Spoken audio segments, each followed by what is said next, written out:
온 베트남이 박항서 감독에게 열광하던 그날 한 고위 관료의 집에서는 고성이 터져 나왔습니다. 한국은 우리의 철천지 원수다.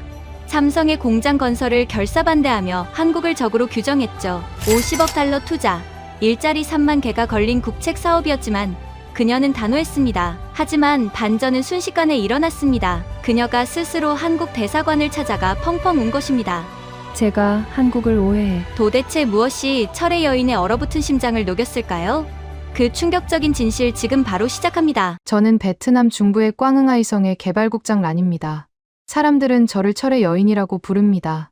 제 결정 하나에 수천 명의 일자리가 오가고 도시의 지도가 바뀐다고들 하죠. 하지만 몇 년 전 어느 날 저는 제 집에서조차 쉴 곳이 없었습니다. 현관문을 열고 들어선 순간 귀가 찢어질 듯한 함성 소리가 저를 덮쳤습니다. 와, 박항서, 베트남 챔피언. 거실 TV에서는 축구 중계가 한창이었고 제 하나뿐인 중학생 아들 미니가 소파 위에서 펄쩍펄쩍 뛰고 있었습니다. 온 집안이 난장판이었습니다. 벽에는 인자하게 웃고 있는 박항서 감독의 포스터가 붙어 있었고 아들은 붉은색 유니폼을 입고 있었죠. 베트남 국기의 붉은색이었지만 제 눈에는 그저 한국의 붉은 악마처럼 보였습니다. 저는 지끈거리는 머리를 짚으며 가방을 내려놓았습니다. 민, TV 소리 좀 줄여. 엄마 머리가 아파. 하지만 아들은 제 말이 들리지 않는지 저를 보자마자 해맑게 웃으며 손가락으로 하트를 만들어 보였습니다. 그리고 제게 충격적인 한마디를 던졌습니다. 엄마, 사랑해요. 코리아 최고. 순간 제 안에 무언가가 툭 하고 끊어지는 소리가 들렸습니다. 사랑해요. 그건 베트남어가 아니었습니다. 제 할아버지를 죽인 원수들의 언어, 한국말이었습니다. 아들이 서투른 발음으로 그 말을 내뱉는 순간 저는 50년 전 할머니가 들려주신 지옥 같은 이야기들이 떠올라 숨을 쉴 수가 없었습니다. 한국군이 마을을 덮치던 그날의 비명 소리가 귓가에 쟁쟁했습니다. 저는 저도 모르게 달려가 아들이 입고 있던 유니폼을 거칠게 잡아당겼습니다. 당장 벗어. 그 옷 당장 벗으라고. 아, 엄마, 왜 그래요? 이거 비싼 거란 말이야. 누가 원수나라 말을 쓰라고 했어. 누가 이딴 옷 입으라고 했냐고. 저는 가위를 가져와 아들 앞에서 그 유니폼을 갈기갈기 찢어버렸습니다. 아들은 겁에 질린 눈으로 저를 쳐다보다가 결국 울음을 터뜨리며 소리쳤습니다. 엄마는 진짜 말이 안 통해. 박항서 감독님이 우리를 얼마나 행복하게 해줬는데 다들 한국을 좋아하는데 왜 엄마만 미워하냐고요. 할아버지 이야기. 그거 다 옛날 일이잖아요. 진짜인지 아닌지도 모르면서. 뭐라고? 아들은 방문을 쾅 닫고 들어가 버렸습니다. 덩그러니 남겨진 거실 바닥에는 찢어진 붉은 천 조각과 박항서 감독의 웃는 사진만이 뒹굴고 있었죠. 저는 부들부들 떨리는 손으로 가슴을 움켜쥐었습니다. 한국은 이제 내 땅을 넘어 내 아들의 영혼까지 훔쳐가고 있었습니다. 용서할 수 없었습니다. 절대로. 그 분노는 고스란히 다음날 아침까지 이어졌습니다. 잠 한숨 못 자고 출근한 제 책상 위에는 삼성 SDI 배터리 공장 제안서가 놓여 있었습니다. 오전 10시 회의실 문이 열리고 말끔한 정장을 입은 한국 사람들이 들어왔습니다. 삼성의 박 본부장이라는 사람이었죠. 국장님, 삼성의 기술력은 세계 최고입니다. 꽝응하이성의 이 지역을 완벽한 산업단지로. 그의 유창한 베트남어도 세련된 매너도 제 눈에는 역겨운 가식으로만 보였습니다. 어젯밤 아들의 입에서 나온 사랑해요라는 말이 환청처럼 들려왔죠. 저는 그가 말을 끝내기도 전에 자리에서 벌떡 일어났습니다. 삼성, 세계 최고? 저는 두꺼운 제안서를 집어들어 박 본부장의 면전으로 던졌습니다. 종이들이 눈처럼 흩날리며 바닥으로 떨어졌습니다. 내 아들까지 홀린 그 혓바닥으로 이제 내 고향 땅까지 삼키시겠다. 꿈 깨세요. 내 눈에 흙이 들어가기 전엔 한국 기업은 어림도 없습니다. 당장 나가. 회의실은 찬물을 끼얹은 듯 조용해졌습니다. 박 본부장의 얼굴이 붉게 달아올랐고 직원들은 어쩔 줄 몰라 했죠. 저는 그들에게 굴욕을 줬다는 사실에 묘한 쾌감을 느끼며 몸을 돌려 나가려 했습니다. 바로 그때였습니다. 뒤에서 낮고 묵직한 목소리가 제 발목을 잡았습니다. 란 국장님. 무시하고 나가려는 제 등 뒤로 박 본부장이 믿을 수 없는 말을 던졌습니다. 혹시 대개 판반뚜언이라는 분의 위패를 모시고 계십니까? 제 걸음이 그 자리에 못 박힌 듯 멈췄습니다. 판반뚜언. 그건 전쟁통에 돌아가신, 그래서 이름조차 숨기고 살아야 했던 제 할아버지의 본명이었습니다. 우리 가족 말고는 아무도 모르는 그 이름을 처음 보는 한국 남자가 어떻게 알고 있는 걸까요? 천천히 고개를 돌린 제 눈앞에 박 본부장이 품 안에서 낡고 빛바랜 무언가를 꺼내 들고 있었습니다. 이걸 돌려드려야 할 것 같습니다. 50년이 걸렸습니다. 그의 손에 들린 것은 작고 낡은 나무 조각이었습니다. 세월의 때가 묻어 빛이 바랬지만 저는 그것이 무엇인지 단번에 알아봤습니다.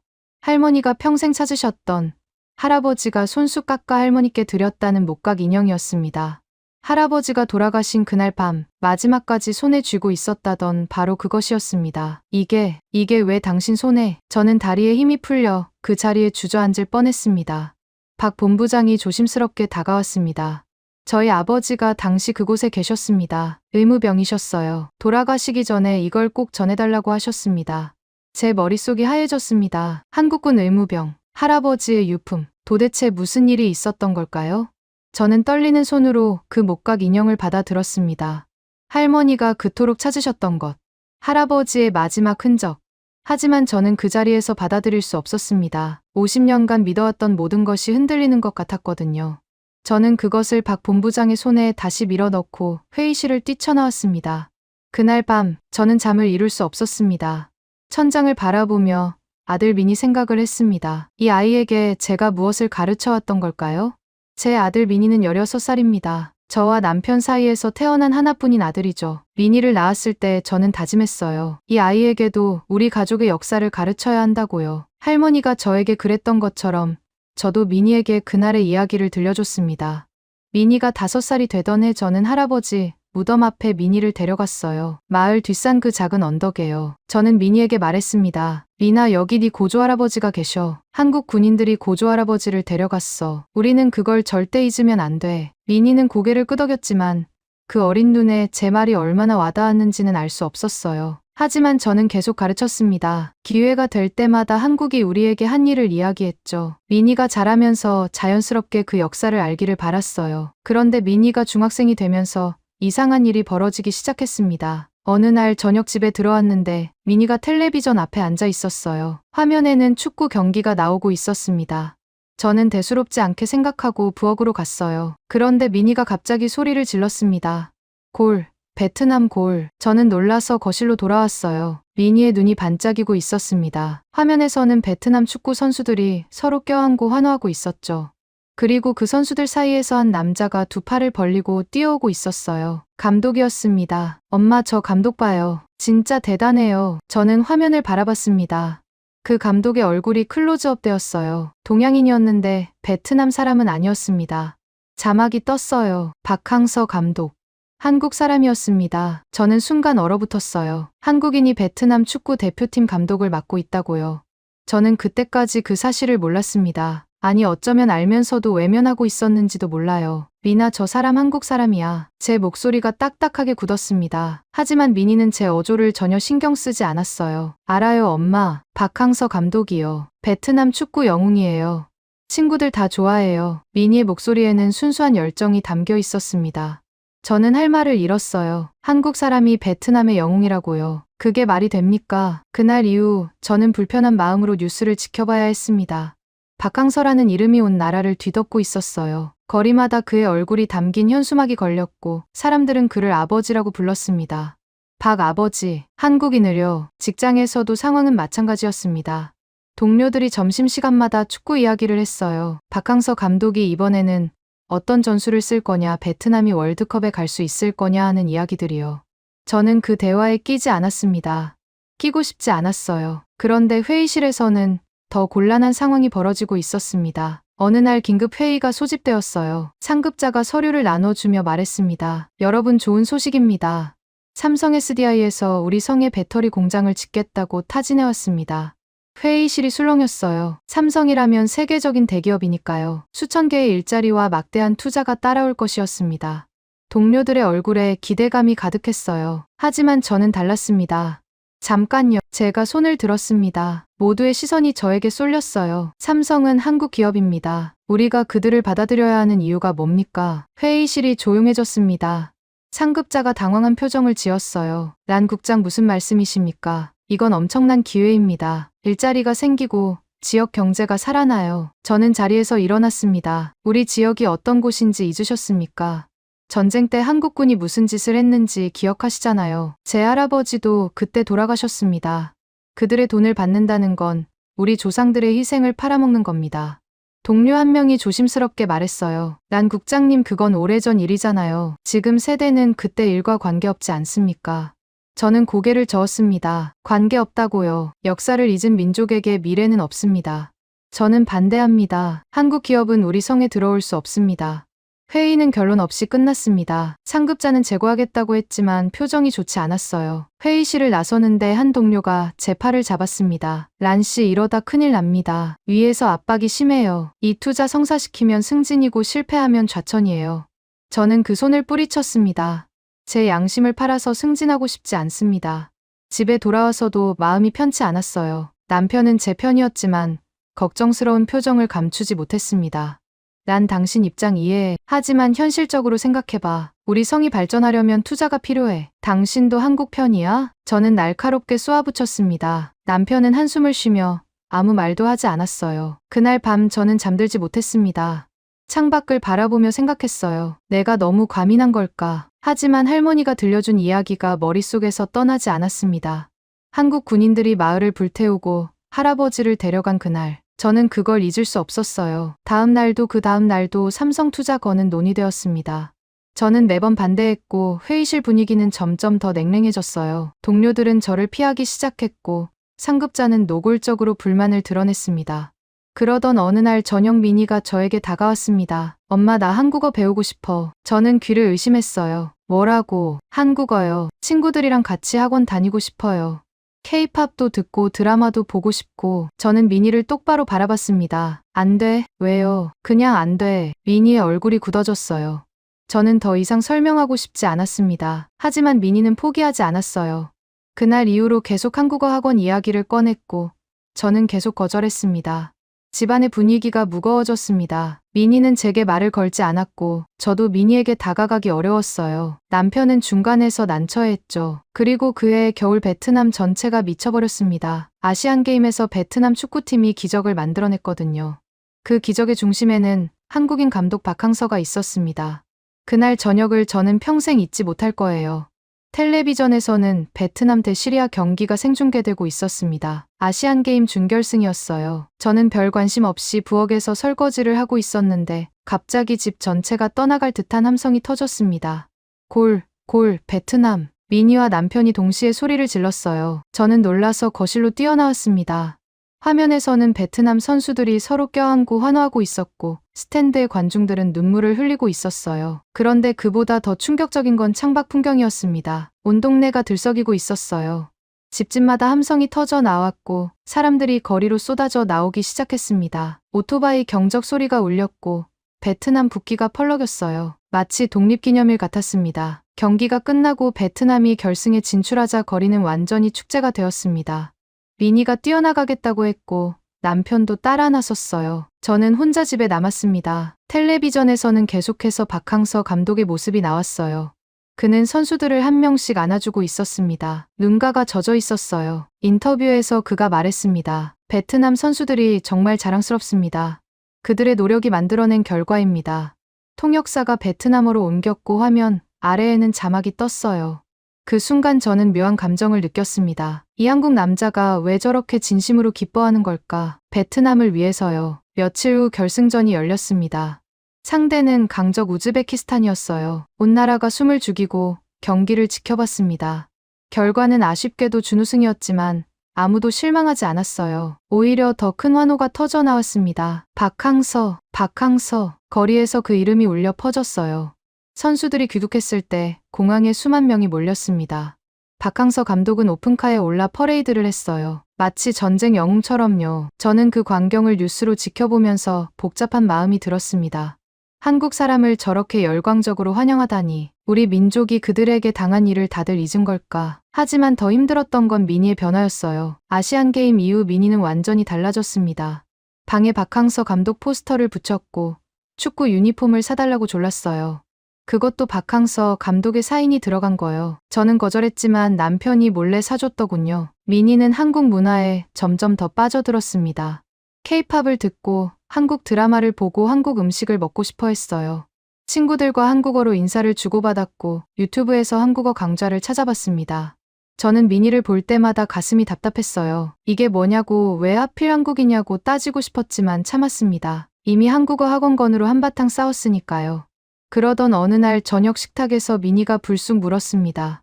엄마는 왜 한국을 싫어해? 저는 숟가락을 내려놓았습니다. 남편이 긴장한 표정으로 저를 바라봤어요. 전에 말했잖아. 한국 군인들이 고조할아버지를 죽였어. 미니가 고개를 갸웃했어요. 근데 그거 진짜야? 직접 봤어? 저는 순간 말문이 막혔습니다. 직접 봤냐고요? 당연히 못 봤죠. 저는 그때 태어나지도 않았으니까요. 할머니가 그러셨어. 마을 어른들이 다 그렇게 말씀하셨고, 미니는 뭔가 더 말하려다가 입을 다물었습니다.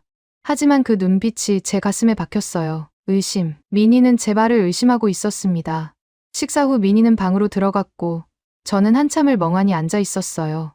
직접 봤냐는 질문이 머릿속을 맴돌았습니다. 저는 할머니 말씀을 의심한 적이 없었어요. 단 한 번도요. 할머니가 거짓말을 하실 리가 없었으니까요. 그런데 왜 그 질문이 이렇게 마음에 걸리는 걸까요? 며칠 후 박항서 감독의 인터뷰가 신문에 크게 실렸습니다. 저는 평소 같으면 그냥 넘겼겠지만 미니가 그 신문을 오려서 보관하는 걸 보고 호기심이 생겼어요. 몰래 그 기사를 읽어봤습니다. 인터뷰에서 박항서 감독은 이렇게 말했어요. 베트남 국민들에게 진심으로 감사드립니다. 저를 가족처럼 받아주셨습니다. 베트남은 제 제2의 고향입니다. 제2의 고향. 한국인이 베트남을 고향이라고 부르다니. 기사는 계속되었습니다. 박항서 감독이 베트남 축구 발전을 위해 어떤 노력을 하고 있는지, 선수들을 어떻게 대하는지, 심지어 급여의 일부를 베트남 불우 아동들을 위해 기부한다는 내용도 있었어요. 저는 그 기사를 읽고 나서 한참을 생각에 잠겼습니다. 이 사람은 왜 이러는 걸까? 한국에서 편하게 살 수 있을 텐데 왜 베트남에 와서 이렇게까지 하는 걸까? 물론 돈 때문이라고 생각할 수도 있었어요. 하지만 기사를 읽어보니 그는 한국에서도 충분히 성공한 지도자였습니다. 굳이 베트남에 올 이유가 없었어요. 저는 고개를 저었습니다. 한 사람의 행동으로 역사가 바뀌는 건 아니니까요. 박항서가 아무리 좋은 사람이어도 한국군이 저지른 일은 사라지지 않습니다. 하지만 그날 밤 잠자리에 들면서 저는 이상한 기분이 들었어요. 마치 오랫동안 굳게 닫아놓았던 문에 작은 틈이 생긴 것 같은 느낌이었죠. 다음 날 출근길의 거리를 보니 아직도 박항서 열풍이 가시지 않았습니다. 카페마다 그의 사진이 걸려 있었고 서점에는 그에 관한 책이 쌓여 있었어요. 베트남 국민들은 정말로 이 한국인을 사랑하고 있었습니다. 회사에 도착하니 또 다른 소식이 기다리고 있었어요. 삼성 투자 건이 다시 논의된다는 거였습니다. 협자가 저를 따로 불렀어요. 란 국장, 이번에는 협조 좀 해주시오. 중앙정부에서도 관심을 갖고 있소. 저는 단호하게 고개를 저었습니다. 제 입장은 변함없습니다. 상급자의 얼굴이 굳어졌어요. 그러면 곤란해지는 건 본인이오. 저는 아무 말 없이 사무실로 돌아왔습니다. 압박이 점점 심해지고 있었어요. 하지만 저는 포기할 수 없었습니다. 할아버지를 위해서, 가족의 명예를 위해서요. 그날 저녁 집에 오니 미니가 컴퓨터 앞에 앉아 있었습니다. 화면에는 한글이 가득했어요. 유튜브 한국어 강좌였습니다. 미나, 저는 미니 뒤에 섰습니다. 미니가 고개를 돌렸어요. 응, 엄마, 뭐 보는 거야? 한국어 공부해. 독학으로. 복도에 서서 한참을 생각했어요. 미니의 질문이 계속 마음에 남았습니다. 직접 보고 싶다. 직접 알고 싶다. 어쩌면 저도 마찬가지였는지 모릅니다. 평생 할머니 말씀만 믿고 살았지만 정작 그날 무슨 일이 있었는지 제대로 알아본 적이 없었으니까요. 그때 저는 몰랐습니다. 미니가 이미 무언가를 찾기 시작했다는 거요. 그리고 그 아이가 발견하게 될 것이 우리 가족의 역사를 송두리째 뒤흔들어 놓을 거라는 거요. 미니의 한국어 실력은 놀라울 정도로 빨리 늘었습니다. 유튜브로 독학을 시작한 지 몇 달 만에 간단한 대화가 가능해졌어요. 드라마를 자막 없이 보기 시작했고 한국 가수들의 노래 가사를 따라 부르기도 했습니다. 저는 그 모습을 불편하게 지켜봤지만 막지는 않았어요. 이미 한번 크게 싸웠고 미니의 의지가 얼마나 강한지 알았으니까요. 그냥 지켜보는 수밖에 없었습니다. 어느 날 저녁 미니가 저녁 식사 중에 이상한 질문을 했습니다. 엄마, 베트남 전쟁 때 한국군이 정확히 뭘 했어? 저는 숟가락을 멈췄습니다. 왜 갑자기 그걸 물어? 그냥 궁금해서요. 인터넷에서 찾아봤는데 잘 모르겠어서. 저는 잠시 망설이다가 대답했습니다. 한국군이 베트남에 와서 민간인들을 죽였어. 우리 마을도 그랬고. 미니가 고개를 끄덕였어요. 근데 엄마, 한국에서는 그거에 대해 사과하는 사람들도 있더라.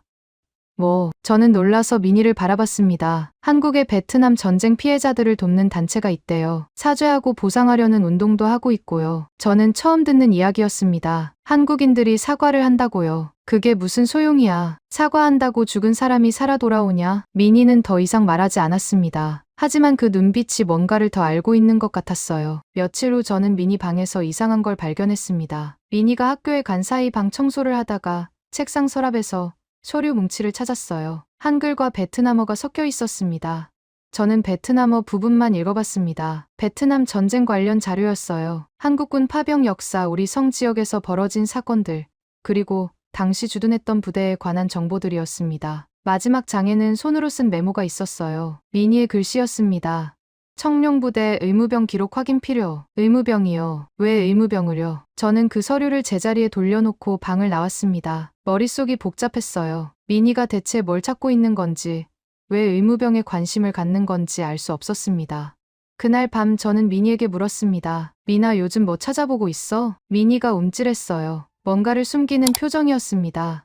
그냥 역사 공부요. 학교 과제 때문에. 거짓말인 게 뻔했지만 저는 더 추궁하지 않았습니다. 미니가 알아서 이야기해 주기를 기다렸어요. 일주일 후 미니가 먼저 저에게 다가왔습니다. 표정이 심각했어요. 엄마, 할 말이 있어요. 저는 소파에 앉았고 미니가 맞은편에 앉았습니다. 남편은 아직 퇴근 전이라 집에 없었어요. 뭔데? 미니가 심호흡을 했습니다. 저 요즘 한국어 공부하면서 베트남 전쟁에 대해서도 찾아봤어요. 알아. 미니가 놀란 표정을 지었어요. 서랍에 있는 거 봤어. 청소하다가. 미니는 잠시 멈칫했지만 이내 계속 말했습니다. 엄마, 저 이상한 걸 발견했어요. 이상한 거? 미니가 휴대폰을 꺼내서 뭔가를 보여줬습니다. 한국어로 된 웹사이트였어요. 베트남 참전용사협회라는 제목이 보였습니다. 여기서 당시 우리 성 지역에 주둔했던 부대 기록을 찾았어요. 청룡부대요. 저는 고개를 끄덕였습니다. 청룡부대, 그 이름은 알고 있었어요. 우리 지역에서 악명 높았던 부대였으니까요. 근데 엄마, 그 기록에서 이상한 게 있었어요. 미니가 화면을 스크롤했습니다. 고조할아버지가 돌아가신 시기 그 마을에는 전투 기록이 없어요. 뭐라고? 저는 화면을 빼앗듯이 가져왔습니다. 한글이라 제대로 읽을 수 없었지만 미니가 번역해줬어요. 그날 그 마을에서 한국군과 베트콩 사이에 교전이 있었대요. 한국군이 마을을 공격한 게 아니라 베트콩이 마을을 습격한 거예요. 저는 귀를 의심했습니다. 그게 무슨 소리야? 할머니가 한국 군인들이 왔다고 하셨어. 미니가 고개를 끄덕였어요. 한국 군인들이 온 건 맞아요. 근데 공격하러 온 게 아니라 마을을 구하러 온 거래요. 베트콩 습격을 막으러요. 저는 말문이 막혔습니다. 그럴 리가 없어요. 할머니가 그렇게 말씀하셨는데. 미나, 그건 한국 쪽 기록이잖아. 자기들한테 유리하게 쓴 거겠지. 미니가 고개를 저었어요. 미군 기록도 찾아봤어요. 같은 내용이에요. 저는 휴대폰을 내려놓았습니다. 손이 떨렸어요. 그리고 엄마, 하나 더 있어요. 미니의 목소리가 조심스러워졌습니다. 뭔데? 그날 기록에 의무병 이야기가 나와요. 한국군 의무병이 부상당한 민간인을 치료하려고 했대요. 의무병. 아까 서랍에서 본 그 단어가 다시 나왔습니다.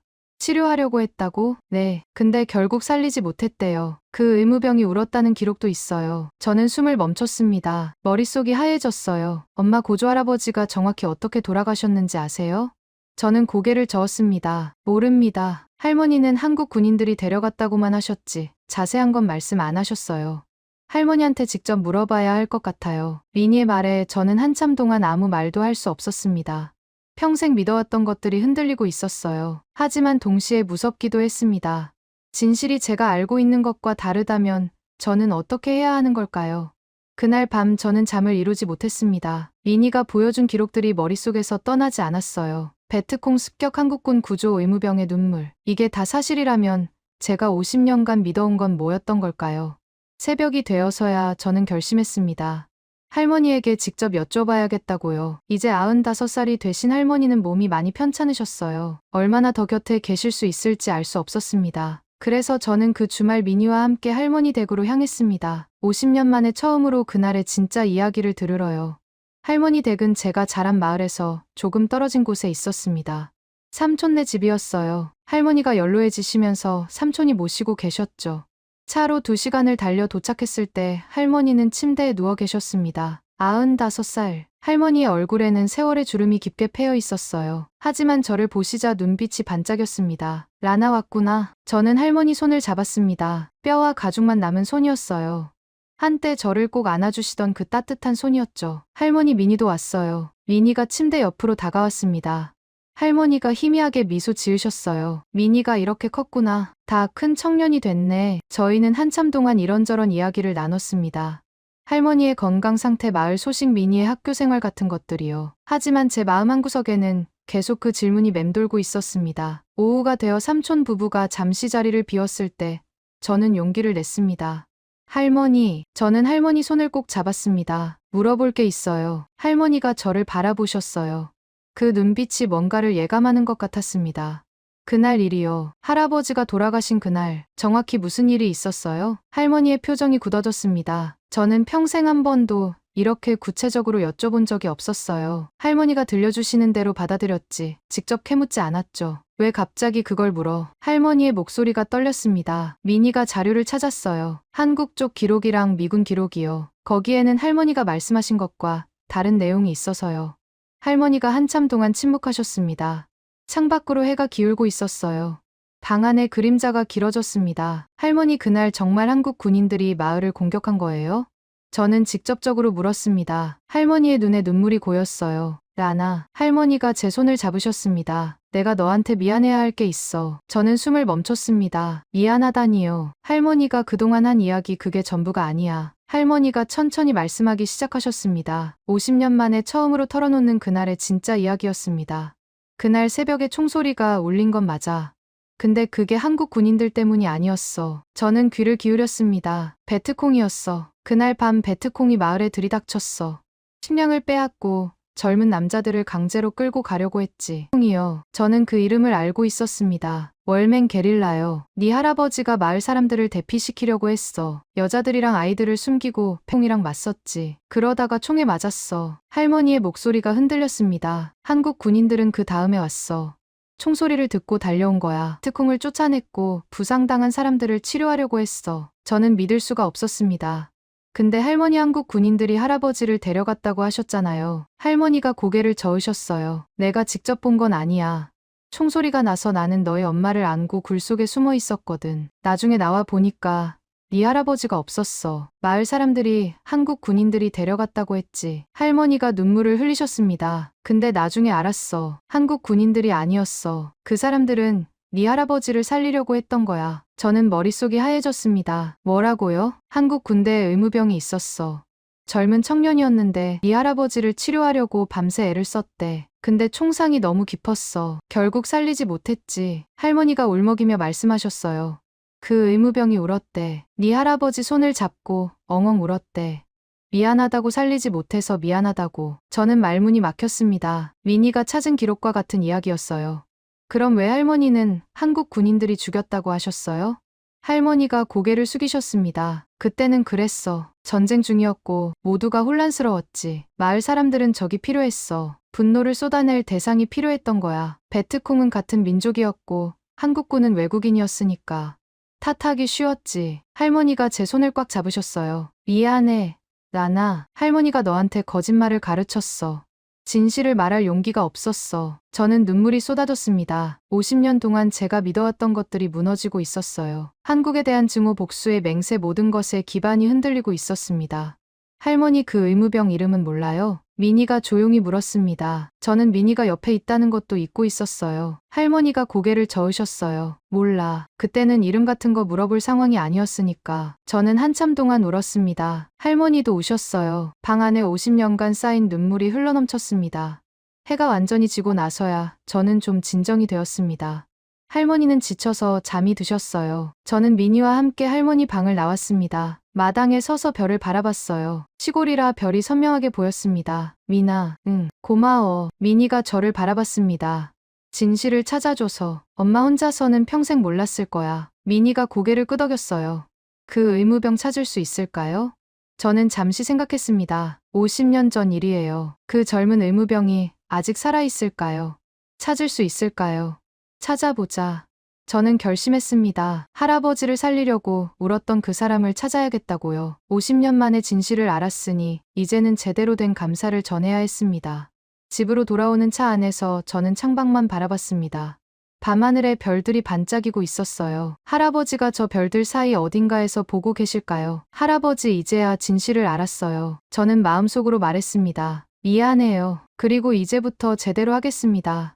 집에 돌아온 후 저는 바로 컴퓨터 앞에 앉았습니다. 미니가 옆에서 도와줬어요. 한국어 사이트는 미니가 번역해줬고 저는 베트남어 자료를 찾았습니다. 우선 한국참전용사협회에 연락을 해야 했어요. 미니가 협회 홈페이지에서 연락처를 찾았습니다. 엄마, 여기 이메일 주소가 있어요. 영어로 보내면 될 것 같아요. 저는 미니와 함께 이메일을 작성했습니다. 베트남 꽝응아이성 출신인 것, 당시 마을에서 있었던 일, 그리고 의무병을 찾고 싶다는 내용을 담았어요. 마지막에는 이렇게 썼습니다. 그분께 감사 인사를 전하고 싶습니다. 50년 동안 오해를 했습니다. 이제라도 진실을 알았으니 제대로 인사드리고 싶습니다. 이메일을 보내고 나서 저는 초조하게 답장을 기다렸습니다. 하루가 지나고 이틀이 지났어요. 답장이 없었습니다. 사흘째 되는 날 저녁에 드디어 답장이 왔습니다. 귀하의 이메일 잘 받았습니다. 말씀하신 시기와 지역에 대한 기록을 확인해 보겠습니다. 시간이 좀 걸릴 수 있습니다. 기다려 주십시오. 저는 안도의 한숨을 쉬었습니다. 적어도 무시당한 건 아니었어요. 일주일 후 다시 메일이 왔습니다. 이번에는 내용이 길었어요. 확인 결과 해당 시기에 귀하께서 말씀하신 마을 인근에 주둔했던 부대 기록을 찾았습니다. 당시 의무병으로 복무한 인원 중 한 분과 연락이 닿았습니다. 김동식 씨입니다. 현재 76세로 부산에 거주하고 계십니다. 해당 사건을 기억하고 계셨습니다. 저는 심장이 멎는 줄 알았어요. 찾았습니다. 정말로 찾았어요. 메일은 계속되었습니다. 김동식 씨께서 만나보고 싶다고 하셨습니다. 가능하시다면 한국에 오실 수 있으신지요? 아니면 화상통화로 먼저 이야기를 나눠보시겠습니까? 저는 고민하지 않았습니다. 직접 만나야 했어요. 화상통화로는 부족했습니다. 미나, 엄마 한국 가야 할 것 같아. 미니의 눈이 휘둥그레졌어요. 진짜요? 한국에요? 저는 고개를 끄덕였습니다. 평생 증오하던 나라에 가다니. 한 달 전에 저라면 상상도 못했을 일이에요. 출장 명목으로 휴가를 신청했습니다. 상사는 의아한 표정을 지었지만 허락해줬어요. 삼성투자건으로 저와 갈등이 있었지만 개인 휴가까지 막지는 않았습니다. 비행기 표를 예매했습니다. 하노이에서 인천까지 3시간 반. 미니도 함께 가기로 했어요. 통역이 필요하기도 했고 이 여정을 혼자 하기가 무서웠습니다. 출발 전날 밤 저는 잠을 이루지 못했어요. 내일이면 한국 땅을 밟게 됩니다. 50년 동안 적이라고 믿었던 나라를요. 창밖을 바라보며 생각했습니다. 김동식 씨는 어떤 분일까? 그날을 기억하고 계실까? 저를 어떻게 생각하실까? 아침이 밝았고 저희는 공항으로 향했습니다. 남편이 배웅을 나왔어요. 잘 다녀와. 그리고 남편이 제 손을 잡았습니다. 용기 내서 가는 거 대단해. 저는 눈물이 났지만 참았어요. 비행기에 올랐습니다. 창가 자리에 앉아 밖을 바라봤어요. 베트남 땅이 점점 작아지고 있었습니다. 미나, 응, 무섭다. 미니가 제 손을 잡았어요. 괜찮을 거예요, 엄마. 3시간 반의 비행 끝에 인천공항에 도착했습니다. 비행기에서 내리는 순간 다리가 떨렸어요. 한국이었습니다. 제가 평생 증오했던 그 나라의 땅을 밟고 있었습니다. 공항은 깨끗하고 현대적이었어요. 사람들이 빠르게 움직이고 있었고 한글 간판이 곳곳에 보였습니다. 미니가 능숙하게 길을 안내했어요. 엄마, 이쪽으로 가요. KTX 타야 해요. KTX는 한국의 고속철도였습니다. 부산까지 2시간 반이 걸린다고 했어요. 열차에 올라 자리에 앉았습니다. 차창 밖으로 한국의 풍경이 스쳐 지나갔어요. 엄마, 한국 어때요? 미니가 물었습니다. 저는 뭐라고 대답해야 할지 몰랐어요. 복잡했습니다. 이 나라가 싫었는데 지금 이 풍경이 아름답게 느껴지는 제 자신이 이상했어요. 모르겠다. 솔직하게 대답했습니다. 부산역에 도착했을 때 해가 기울고 있었습니다. 역 앞에서 참전용사협회 관계자가 기다리고 있었어요. 영어로 간단히 인사를 나눴습니다. 내일 오전에 김동식 씨 댁으로 모시겠습니다. 오늘은 숙소에서 푹 쉬세요. 저희는 호텔로 향했습니다. 방에 들어가 짐을 풀고 나서 저는 창밖을 바라봤어요. 부산의 야경이 펼쳐져 있었습니다. 바다가 보였고 불빛들이 반짝이고 있었어요. 미나, 저는 심호흡을 하고 차에서 내렸어요. 평범한 2층 집이었습니다. 마당에는 화분들이 줄지어 있었고 작은 정원이 가꿔져 있었어요. 초인종을 눌렀습니다. 잠시 후 문이 열렸어요. 한 여성이 나왔습니다. 김동식 씨의 부인이라고 자기소개를 했어요. 어서 오세요. 기다리고 계셨어요. 저희는 안으로 들어갔습니다. 거실에 들어서자 소파에 한 노인이 앉아 계셨어요. 휠체어가 옆에 있었습니다. 76세의 김동식 씨였습니다. 저는 그분의 얼굴을 보는 순간 다리에 힘이 빠졌습니다. 흰 머리카락 주름진 얼굴 하지만 눈빛은 맑았어요. 50년 전 22살의 청년이었던 그분이 지금 제 앞에 계셨습니다. 앉으세요. 김동식 씨가 말씀하셨습니다. 목소리가 낮고 차분했어요. 미니가 통역을 했습니다. 저는 소파에 앉았습니다. 손이 떨려서 무릎 위에 올려놓았어요. 멀리서 오셨네요. 씨가 저를 바라보셨습니다. 감사합니다. 만나주셔서. 저는 겨우 그 말을 꺼냈어요. 미니가 번역했습니다. 김동식 씨가 고개를 끄덕이셨어요. 그 마을 기억합니다. 저는 숨을 멈췄습니다. 50년 전 일이지만 잊은 적이 없어요. 김동식 씨가 천천히 말씀하기 시작하셨습니다. 미니가 통역했어요. 그날 밤 총소리가 들렸어요. 베트콩이 마을을 습격했다는 무전이 왔죠. 우리 부대가 출동했어요. 저는 고개를 끄덕이며 들었습니다. 마을에 도착했을 때는 이미 교전이 끝난 후였어요. 베트콩은 달아났고 마을에는 부상자들이 널려 있었죠. 저는 의무병이었으니까 바로 치료에 들어갔어요. 김동식 씨의 눈에 눈물이 고였습니다. 한 남자분이 심하게 다쳐 있었어요. 복부에 총상을 입었는데 출혈이 심했죠. 제가 할 수 있는 건 다 했어요. 지혈하고 수액 놓고 헬기 후송 요청하고. 저는 숨도 쉬지 못하고 들었습니다. 그분이 말씀하시는 그 남자가 제 할아버지였어요. 하지만 상처가 너무 깊었어요. 제 실력으로는 어쩔 수가 없었어요. 김동식 씨가 눈물을 흘리셨습니다. 그분이 마지막으로 제 손을 잡으셨어요. 뭐라고 말씀하셨는데 베트남어라서 알아듣지 못했어요. 그리고 눈을 감으셨죠. 저는 눈물이 쏟아졌습니다. 할아버지의 마지막 순간이 이랬구나. 적이라고 믿었던 한국 군인의 품에서 돌아가셨구나. 저는 그날 많이 울었어요. 22살이었는데 누군가를 살리지 못했다는 게 너무 괴로웠어요. 김동식 씨가 말씀하셨습니다. 평생 그분 얼굴을 잊지 못했어요. 꿈에도 나왔어요. 살리지 못해서 죄송하다고 사과하는 꿈을요. 저는 더 이상 참을 수 없었습니다. 자리에서 일어나 김동식 씨 앞에 무릎을 꿇었어요. 죄송합니다. 저는 울먹이며 말했습니다. 50년 동안 오해했습니다. 한국 군인이 할아버지를 죽였다고 믿었어요. 평생 한국을 증오하며 살았어요. 정말 죄송합니다. 미니가 울면서 통역했습니다. 김동식 씨도 눈물을 흘리고 계셨어요. 아닙니다. 저야말로 죄송합니다. 살려드리지 못해서. 김동식 씨가 저를 일으켜 세우셨습니다. 휠체어에서 힘겹게 일어나시더니 저를 안아주셨어요. 고생 많으셨어요. 이제 진실을 알았으니 됐어요. 저는 그분의 품에서 한참을 울었습니다. 50년간 쌓였던 슬픔과 분노와 오해가 눈물이 되어 쏟아졌어요. 한참 후에야 저희는 다시 자리에 앉았습니다. 김동식 씨의 부인이 차를 가져다 주셨어요. 이거 드릴게요. 김동식 씨가 봉투를 하나 건네셨습니다. 열어보니 낡은 사진이 있었어요. 젊은 군인들이 찍은 단체 사진이었습니다. 50년 전 우리 부대 사진이에요. 제가 여기 있어요. 김동식 씨가 한 청년을 가리키셨습니다. 22살의 그분이었어요. 눈빛이 지금과 똑같았습니다. 저도 가방에서 사진을 꺼냈습니다. 할아버지 사진이었어요. 이분이 제 할아버지세요. 김동식 씨가 사진을 받아드셨습니다. 한참을 바라보시더니 눈물을 흘리셨어요. 맞아요. 이분이세요. 틀림없어요. 저희는 서로의 사진을 교환했습니다. 김동식 씨는 할아버지 사진을 가슴에 품으셨어요. 평생 간직하겠습니다. 저도 부대 사진을 소중히 가방에 넣었습니다. 점심시간이 되어 김동식 씨 부인께서 식사를 준비해 주셨습니다. 한국 음식이었어요. 된장찌개와 불고기와 김치. 저는 한국 음식을 처음 먹었습니다. 맛있어요. 진심이었습니다. 평생 거부했던 한국 음식이 이렇게 맛있다니. 식사 후 저희는 오랜 시간 이야기를 나눴습니다. 김동식 씨는 전쟁 후 어떻게 살았는지 들려주셨어요.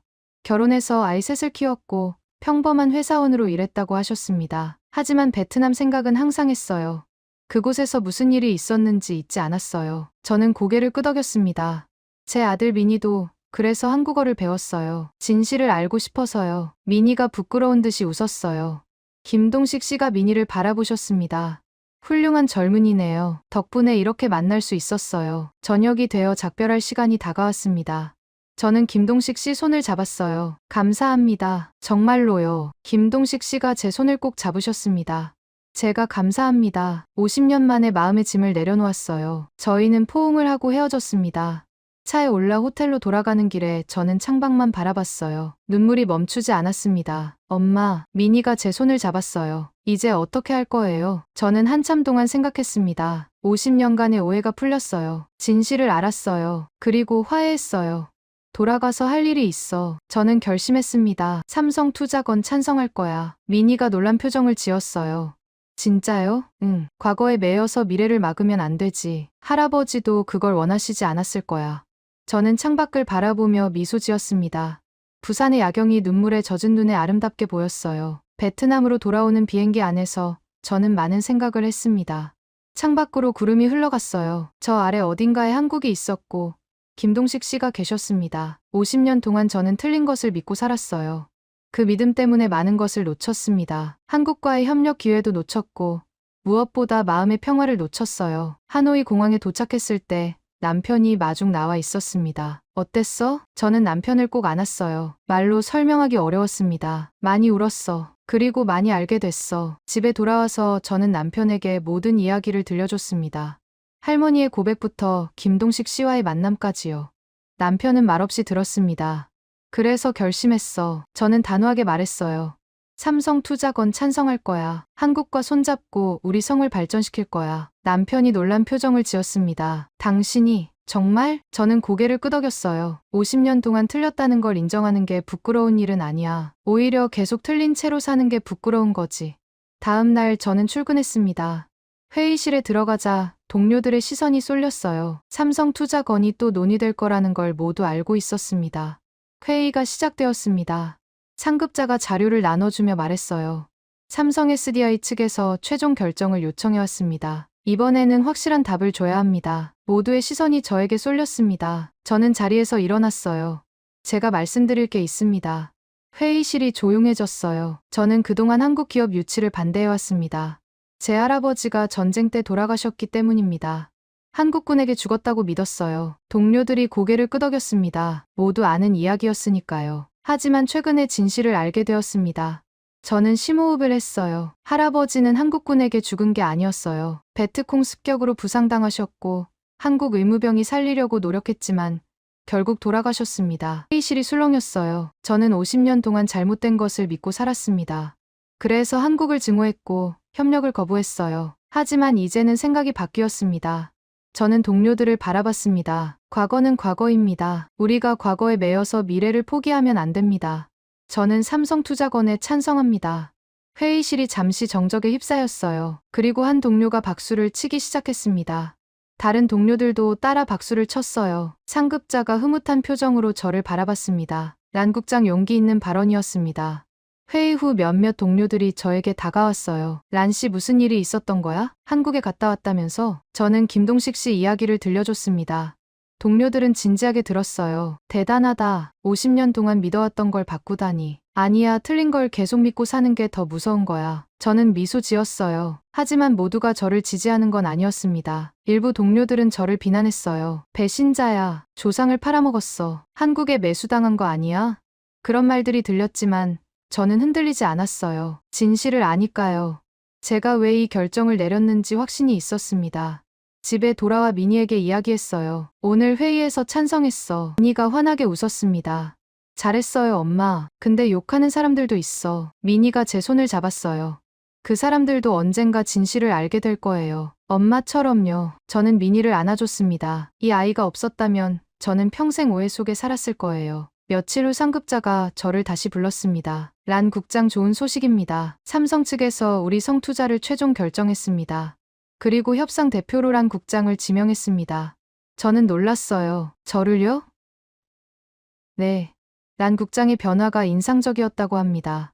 진정성이 느껴졌다고요. 저는 새로운 임무를 받아들였습니다. 한국 기업과 협상하는 것, 제가 평생 상상도 못했던 일이었어요. 삼성 협상 대표단이 베트남에 도착했습니다. 저는 공항에 직접 마중을 나갔어요. 평생 처음으로 한국인들을 환영하러 간 거였습니다. 대표단 단장은 50대 남성이었어요. 이름이 박준혁 상무였습니다. 저는 영어로 인사를 건넸어요. 환영합니다. 응웬티란입니다. 박 상무가 악수를 청했습니다. 반갑습니다. 이메일로 많이 들었습니다. 저희는 호텔로 이동하며 간단한 대화를 나눴습니다. 박상무는 제가 한국을 방문했다는 이야기를 알고 있었어요. 참전용사 협회에서 연락을 받았습니다. 감동적인 이야기더군요. 저는 고개를 숙였어요. 부끄러운 과거입니다. 오랫동안 오해를 했으니까요. 아닙니다. 진실을 찾아 나선 용기가 대단합니다. 다음 날 본격적인 협상이 시작되었습니다. 회의실에는 양측 관계자들이 빽빽이 앉았어요. 저는 베트남 측 대표로 테이블 중앙에 앉았습니다.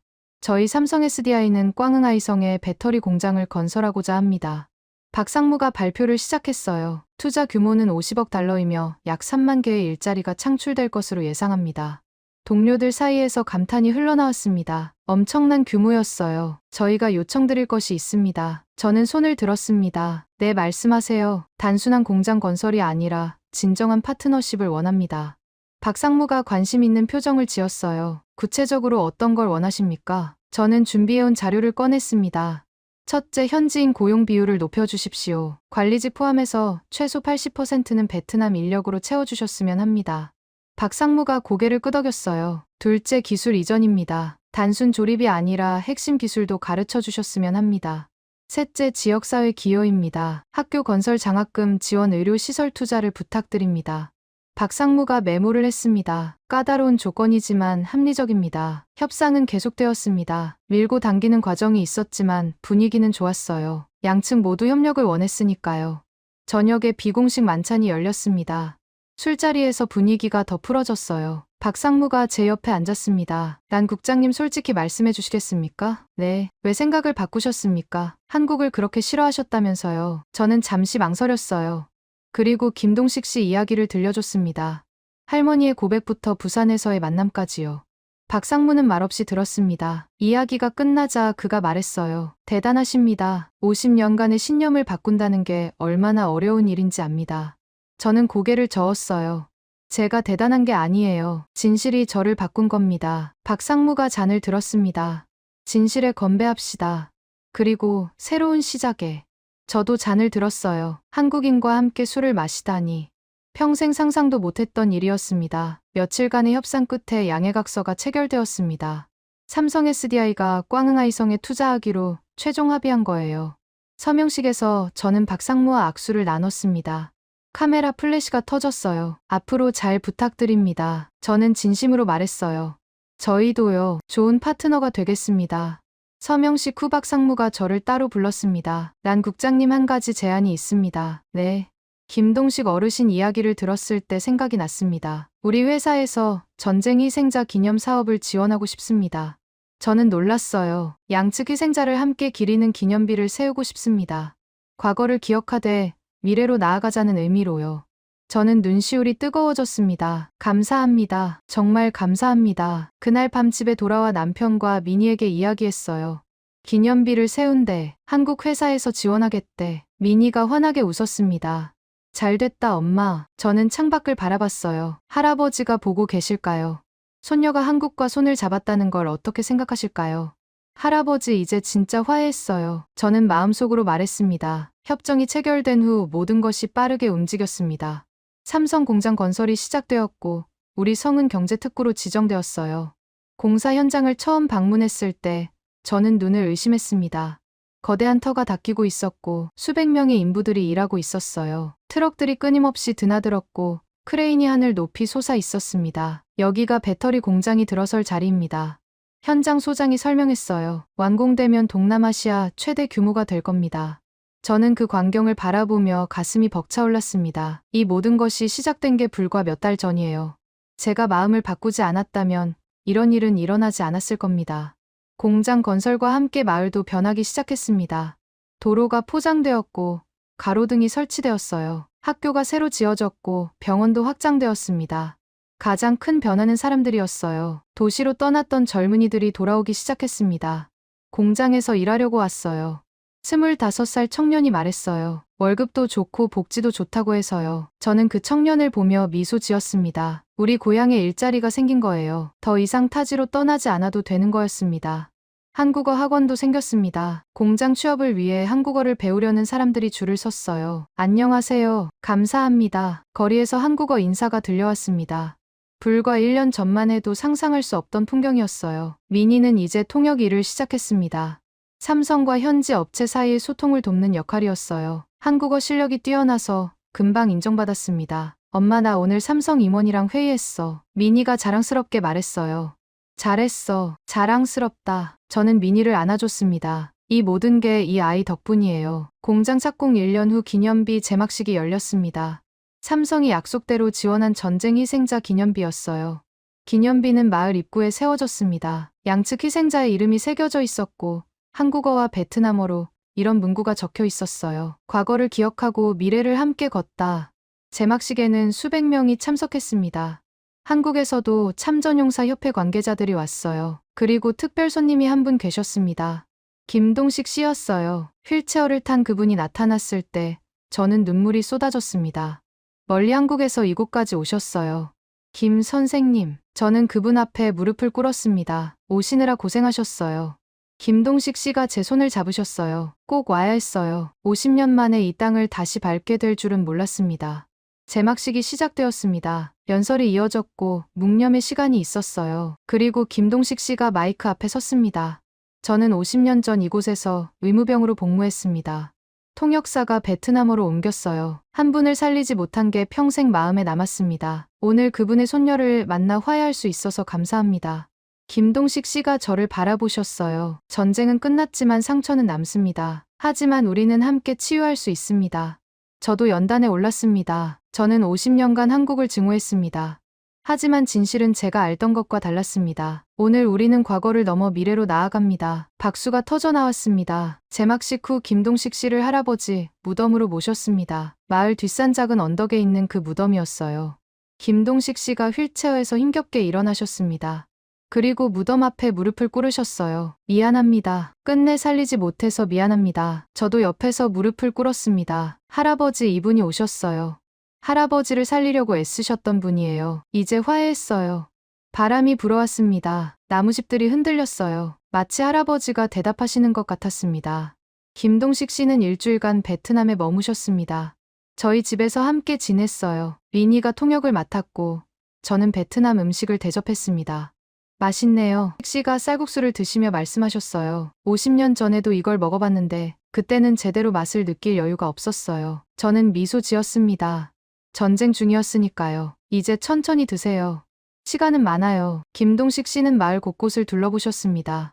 새로 지어진 학교도 보셨고 건설 중인 공장도 보셨어요. 많이 변했네요. 그때는 폐허였는데. 저는 고개를 끄덕였습니다. 선생님 덕분이에요. 선생님을 만나지 않았다면 이 모든 게 불가능했을 거예요. 김동식 씨가 고개를 저으셨어요. 아닙니다.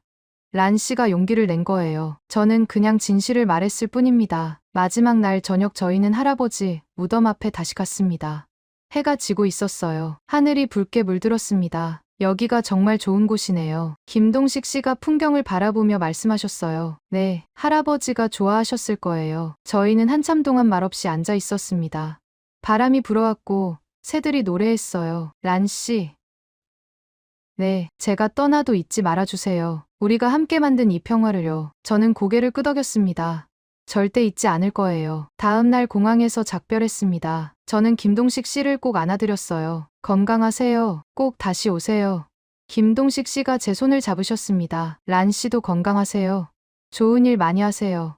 비행기가 이륙하는 걸 지켜봤습니다. 눈물이 흘렀지만 슬프지 않았어요. 오히려 마음이 평화로웠습니다. 50년간의 증오가 사라졌어요. 진실이 저를 자유롭게 했습니다. 집으로 돌아오는 길에 미니가 물었어요. 엄마, 이제 어떻게 할 거야? 저는 잠시 생각했습니다. 할 일이 많아. 공장도 완공해야 하고 마을도 더 발전시켜야 하고 그리고 이 이야기를 더 많은 사람들에게 전해야 해. 우리처럼 오해 속에 사는 사람들이 진실을 알 수 있도록. 미니가 고개를 끄덕였어요. 나도 도울게. 저는 미니 손을 잡았습니다. 이 아이와 함께라면 뭐든 할 수 있을 것 같았어요. 그리고 저는 한국을 떠나기 전 한 가지 일을 더 했습니다. 주한 베트남 대사관을 찾아가 무릎을 꿇고 감사의 눈물을 흘렸어요. 50년간 잘못 알고 살았던 것에 대한 참회였고 새로운 시작을 다짐하는 순간이었습니다. 지금 제 집무실 가장 높은 곳에는 태극기가 걸려 있습니다. 김동식 씨가 선물로 주신 거예요. 그것을 볼 때마다 저는 진실의 힘을 떠올립니다. 그로부터 몇 년이 흘렀습니다. 삼성 공장이 완공되었고 수만 명이 일자리를 얻었어요. 우리 성은 베트남에서 가장 빠르게 성장하는 지역 중 하나가 되었습니다. 저는 경제개발위원회 위원장으로 승진했어요. 더 많은 책임을 맡게 되었지만 보람이 있었습니다. 미니는 한국과 베트남을 오가며 통역사로 활동하고 있어요. 양국 기업들 사이의 가교 역할을 하고 있죠. 엄마 나 다음 주에 서울 가. 미니가 말했어요. 또 바쁘구나. 응. 새 프로젝트 협상이 있어. 저는 대견했습니다. 이 아이가 한국어를 배우겠다고 했을 때 반대했던 게 언제였나요? 지금은 그 덕분에 이렇게 성장했어요. 할머니는 몇 년 전 돌아가셨습니다. 마지막까지 맑은 정신이셨어요. 돌아가시기 전 제 손을 잡고 말씀하셨습니다. 라나 미안했다. 이제 마음이 편해. 저는 울면서 대답했어요. 괜찮아요 할머니. 이제 다 풀렸잖아요. 할머니는 미소 지으며 눈을 감으셨습니다. 평화로운 표정이었어요. 기념비 앞에 가끔 갑니다. 할아버지 이름이 새겨진 그 비석 앞에 서면 많은 생각이 들어요. 50년간 저는 증오 속에 살았습니다. 그 증오가 저를 얼마나 힘들게 했는지 이제야 알아요. 진실을 알고 나서야 비로소 지워졌습니다. 어느 날 미니가 영상통화로 연락해왔어요. 엄마 김동식 할아버지 돌아가셨대. 저는 숨이 멎었습니다. 뭐라고? 평화롭게 돌아가셨대. 가족들이 연락해왔어. 저는 눈물이 쏟아졌습니다. 그분도 떠나셨구나. 하지만 우리가 화해했으니 편안하게 가셨겠죠. 장례식에는 참석하지 못했지만 조화를 보냈어요. 그리고 할아버지 무덤 앞에 가서 말씀드렸습니다. 할아버지 그분도 오셨어요. 이제 거기서 만나셨겠네요. 사이좋게 지내세요. 바람이 불어왔습니다. 나무숲이 흔들렸어요. 지금 저는 창밖을 바라보고 있습니다. 멀리 공장 굴뚝이 보여요. 거리에는 오토바이들이 오가고 아이들이 웃으며 뛰어다닙니다. 과거는 바꿀 수 없지만 그것을 어떻게 기억하느냐는 우리의 선택입니다. 저는 이 말을 가슴에 새기고 삽니다. 오해는 풀렸고 증오는 사라졌어요. 남은 건 평화와 협력뿐입니다. 한국과 베트남 두 나라는 이제 진정한 파트너가 되었습니다. 그리고 그 작은 시작에 제가 있었다는 게 자랑스러워요. 진실은 우리를 자유롭게 합니다. 저는 그걸 온몸으로 경험했습니다. 지금까지 50년간의 오해를 넘어 화해에 이르는 티란 씨의 사연 어떠셨나요? 전쟁의 상처는 깊었지만 진실을 마주하는 용기가 모든 것을 바꿨습니다. 이 이야기가 감동적이셨다면 구독과 좋아요 부탁드립니다. 한국과 베트남의 진정한 우정을 널리 알리기 위해 이 영상을 공유해주세요. 그리고 댓글에 한국은 평화를 사랑한다라고 남겨주시면 감사하겠습니다. 다음 이야기에서 또 만나요. 다음 이야기에서 또 만나요. 다음 이야기에서 또 만나요. 다음 이야기에서 또 만나요. 다음 이야기에서